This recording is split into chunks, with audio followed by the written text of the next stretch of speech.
also nervous with this one. Kasi natatakot ako kung ano yung makikita ko. But, wala akong kinikilingan. Neutral tayo, okay? Gusto lang natin malaman ano ba talaga yung totoo. Okay, so I will do. This time, it's not tarot cards. I will do keeper. So, hahanapin ko muna yung main male. Para siya yung significator. This one, main male. Ito siya. Okay, we'll put them here. Okay, ngayon let's shuffle. Okay, I will pull cards. Maybe four cards. I will put 4 cards sa harap niya and 4 cards sa likod. So dito yung likod yung mga bagay na hindi niya alam or hindi pa alam or possible na alam pero nangyayari behind his back. And ito, dito naman sa harap, yung kasagutan kung makakabalik pa ba siya ng Pilipinas. Okay? So, let's shuffle. Makakabalik po ba ng buhay? Ng buhay si former President Rodrigo Duterte sa Pilipinas. Makakabalik. And can you show the timeline if ever? Kung medyo generous po kayo, makakabalik pa ng buhay sa Pilipinas si dating Pangulong Rodrigo Duterte. Okay, let's just shuffle. Okay. Shuffle. Okay.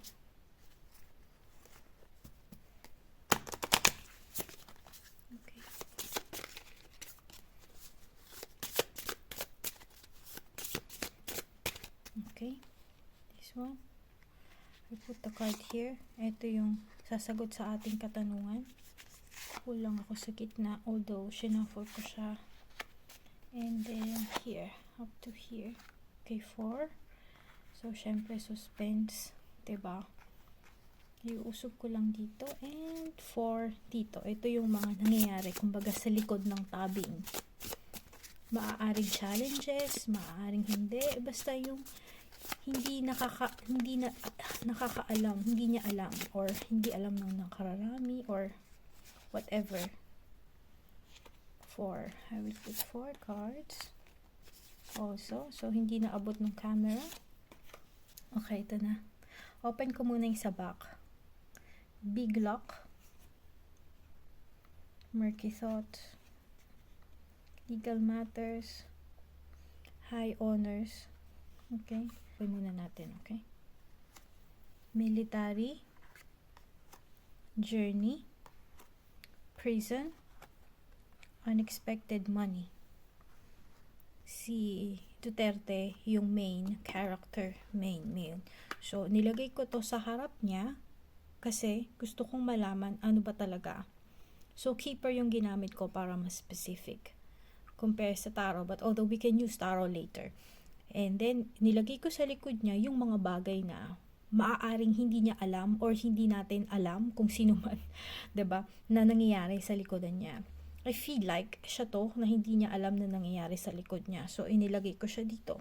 So, ngayon, okay, unahin natin itong question natin kung makakabalik ba si Duterte sa Pilipinas ng buhay. Okay. Main male, ito siya, military, journey, prison, unexpected money. So, kung titignan ko siya, yung kabuuan niya, starting here to here, ano talaga?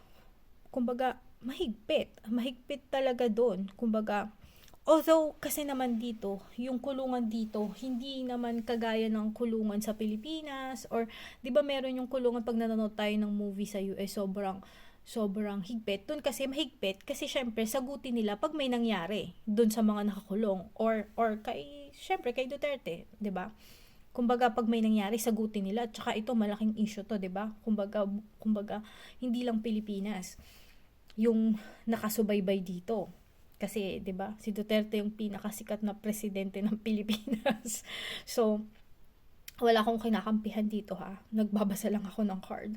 So, dito, kumbaga military, tagang bantay sarado. Hindi lang naman yung ano, hindi naman dahil tataka siya, kundi syempre 'di ba, yung kalusugan kailangan malaman, 'di ba? Kumbaga parang mabantayan talaga. But here kasi, yung kulungan dito, ano hindi siya yung tipong kulungan na nakakasad.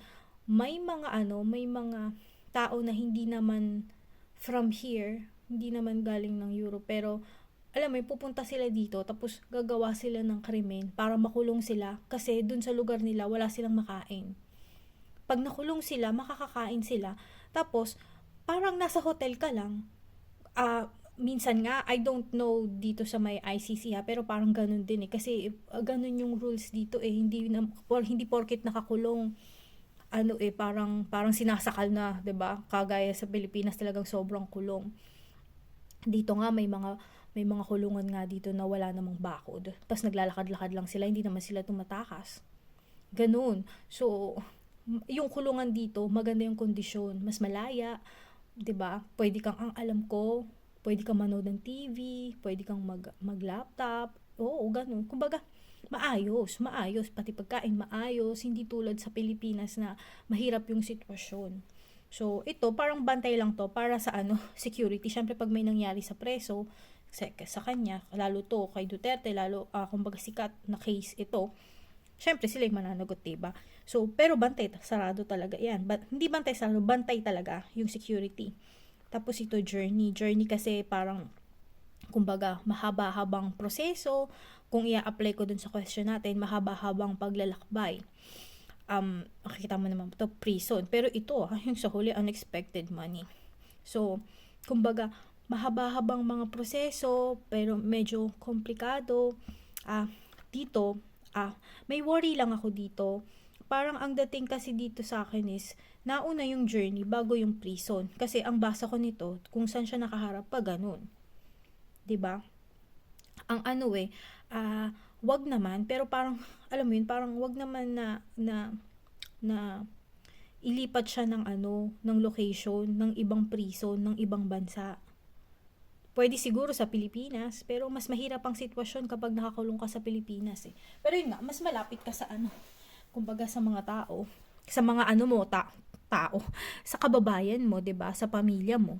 So, kung sa Pilipinas, okay, 'di ba? Although mas mahirap makulong sa Pilipinas, yung comfort mo hindi kagaya kasing komportable ng kulungan dito na para ka lang nasa hotel. Ganun, 'di ba? So, yun yung parang dito, parang yung worry ko, baka ilipat siya ng ibang preso, ng ibang bansa. But, at the same time, kung titignan ko yung nasa dulo, starting from here, unexpected money. So, kung i-apply ko to dun sa question natin, may possibility, malaki yung possibility na payagan siyang mag-bail or i-release or alam mo na, yung ganon. May possibility, malaki yung chance. Ang catch lang dito, kailangan yung pag-aantay, kasi merong pag-aantay medyo matagal. Parang wag siyang maatat. Kumbaga parang patience is a virtue. Parang gano'n, parang magpasensya lang siya. Behind his back, parang yung luck nasa kanya. Parang hindi niya alam, parang yung si universe laging nasa likod niya. Parang laging sasaluhin siya. Although, syempre, marami siyang, kumbaga, naiisip na parang makakalabas pa ba ako dito or hindi. Although, parang feeling ko, tanggap naman niya eh na yun yung consequence nung mga ginawa niya. Although, hindi ko sinasabing may ginawa siyang masama or mabuti, pero 'di ba kasi alam niya na may possibility na ganito yung mangyari sa kanya. So, hindi na siya na-surprise doon. So, dito, may possibility na meron talagang parang gumagawa ng paraan behind his back na para hindi siya makalabas.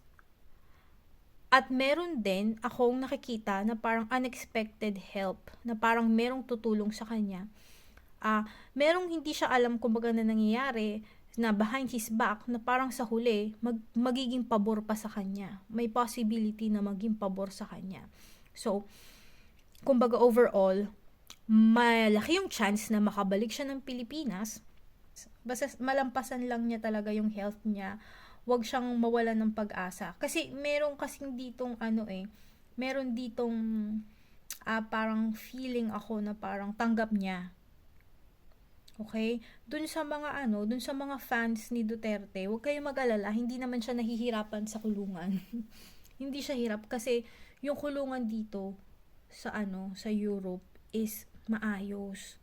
Hindi ka tinuturing na preso na alam mo na, kumbaga yung karapatang pantao mo pa rin is iniintindi pa rin nila, kumbaga ginagalang pa rin nila. Yung kondisyon ng mga preso dito is maayos. Kung alam niyo yung movie na Denmark, parang nakulong siya, tapos makikita mo doon yung kulungan maayos, hindi something na iniisip ninyo. Kaya wag niyong alalahanin, komportable siya. Ang tanging lang dito, ang tanging kinakalungkot niya, syempre tao lang din siya, kumbaga parang sa lahat ng nagawa niya, ito yung nangyari sa kanya. Although tanggap naman niya yun. At same time, syempre, gusto niya syempre umuwi sa Pilipinas, kahit sino naman gusto mong umuwi kung saan yung bansa mo, kung saan ka pinanganak, saan yung tahanan mo. Ganoon naman talaga. Normal lang yun sa tao. So, yun, para kasi sa kanya, nothing to lose. Matanda na siya. Kumbaga, ilang taon na siya? 80 na ba siya? So, tanggap niya yun. Okay? Pero yun nga, balik tayo sa question. Malaki yung chance na makauwi siya. Possible na makapag-bail or siguro interim release. At the same time, merong tutulong sa kanya. Yun nga, may mga nangyari behind his back na talagang pine-prevent na makalabas siya. At meron ding nangyari behind his back na maaaring may tumulong sa kanya. At lahat ng to, maaaring magresulta ng pumabor sa kanya. Wag lang talaga yung health niya, and at the same time, yung mabago yung yung lugar kung saan siya nakakulong. Pero hindi naman sana. Kasi dito lang ako nag-worry. Nauna yung journey, papuntang prison again. Kung titignan ko yung But at the same time dito, unexpected money. So, yon. Tapos na tayo sa keeper. Tignan natin sa tarot. Same question, kung makakabalik pa ba ng buhay sa Pilipinas si Duterte. Okay? Tignan natin kung makakabalik pa ba siya. Okay, basta yun yung question natin. Hindi yung makakalaya or whatever, kung makakabalik. Kasi yun naman yung gusto niya. I feel like tanggap niya kung makulong siya or whatever. Gusto lang niyang makabalik ng Pilipinas. Okay? Okay, tignan natin. Siguro lang ang kukuhanin ko. 4 cards lang. Specific lang ako sa question. Okay?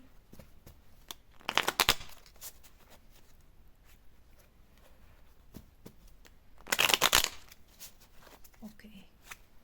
4 cards, please.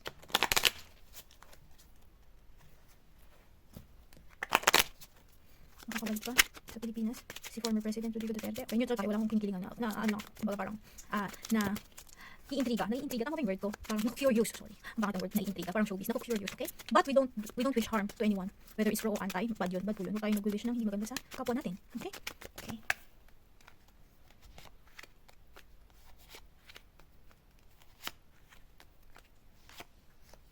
Okay. Bottom of deck, strength, regret. Okay? Okay. This one, kung titingnan ko tong ito yung nangyari in the past. So, ito yung energy ng deck. Kumbaga, nalulungkot siya. Parang iniisip niya yung mga yung mga tao sa Pilipinas, yung mga iniwan niya, yung mahal niya sa buhay. Kumbaga, but at the same time, still, lumalaban. Kailangan ganun yung energy niya. Okay? Let's put it here. Near. Okay?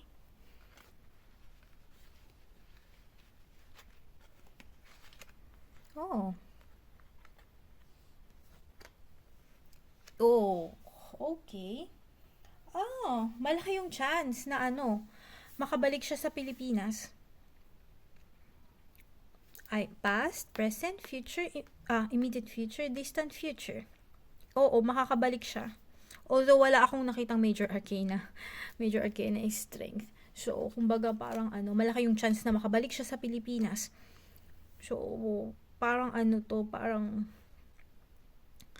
parang behind his back, parang merong tumulong sa kanya. Yung mga kumbaga, parang yung pagmamahal sa kanya ng mga tao is parang yun yung motivation at feeling ko may tumulong sa kanya. Right now, naka Page of Swords. So, yung kaso is pinag-aaralan, maraming usisero, lahat din naman tayo, 'di ba? Yung buong Pilipinas nakikibalita, majority. And then, ito yung immediate future. So kumbaga paalis. Parang parang may pumipigil, parang wait. Parang ito pa, kailangan mo pa tong harapin, but at the same time, kumbaga, parang yun nga, paalis. But distant future, Ace of Swords means success. Parang magigain back niya yung power and honors niya. So, ayun, dalawa. Keeper and Tarot card. Malaki yung chance na makabalik siya sa Pilipinas. Feeling ko merong tutulong sa kanya. At saka at the same time, ang kailangan niyang ingatan dito is yung health niya at saka yung emotions niya kasi kapag isip yung gumagana, sumusunod talaga yung katawan. Kung nawawalan ng pag-asa, syempre yung katawan susunod din, baka magkasakit or whatever, but okay, malalampasan to. Although wala pa akong nakitang, alam mo maganda sana kung merong major arcana, but puro minor arcana. So parang feeling ko medyo uuga pa, gagalaw pa. But ayun, sa mga supporters niya, magdasal lang kayo ng magdasal and wala namang imposible, 'di ba? Okay, so see you next time. Bye.